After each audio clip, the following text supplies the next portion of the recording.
Hello guys, Kuwait വന്നതിന് ശേഷം വർഷത്തിലെ ഏറ്റവും വെറുക്കപ്പെട്ട ദിവസം ഏതാണെന്ന് ചോദിച്ചാൽ അത് ഈ ദിവസമാണെന്ന് ഞാൻ പറയും. അതെ ഗൈസ്, ഇന്നാണ് എൻ്റെ ബലദിയ.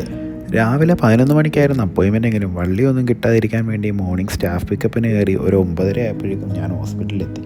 കയറി ചെന്നപ്പോൾ അത്യാവശ്യം തിരക്കുണ്ടായിരുന്നു. ഞാൻ കരുതി പണി പാളിയെന്ന്, പക്ഷേ അത് പെട്ടെന്ന് കഴിഞ്ഞു. അതുകൊണ്ട് നേരെ ക്യാഷ് അടയ്ക്കാനുള്ള കൗണ്ടറിലേക്ക് പോയി. ക്യാഷ് എല്ലാം അടച്ചു കഴിഞ്ഞാൽ പിന്നെ നമ്മുടെ കൈയെല്ലാം നീറ്റാണെന്ന് കാണിക്കാൻ അടുത്ത റൂമിലേക്ക് പോകണം.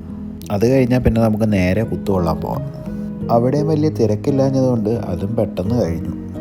ഇനിയാണ് മെയിൻ ടാസ്ക്. അതേ ഗൈസ്, നമുക്ക് ഗോൾഡ് കൊടുക്കാൻ പോകണം. അവിടെയാണ് മുടിഞ്ഞ തിരക്കും. അതുകൊണ്ട് ഞാൻ നേരെ അടുത്തുള്ള മസ്ജിദിലേക്ക് പോയി അവിടുത്തെ വാഷ്റൂം യൂസ് ചെയ്യാമെന്ന് വിചാരിച്ചു. അതുകൊണ്ട് പെട്ടെന്ന് പരിപാടി കഴിഞ്ഞു. ഇനി നേരെ അടുത്ത കൗണ്ടറിലേക്ക്.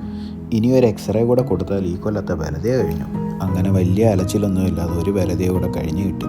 എല്ലാ കൊല്ലവും ചിന്തിക്കുന്ന പോലെ അടുത്ത കൊല്ലവും ബലദിയയ്ക്ക് മുന്നേ എങ്ങനെയെങ്കിലും ഇവിടുന്ന് രക്ഷപ്പെടണം.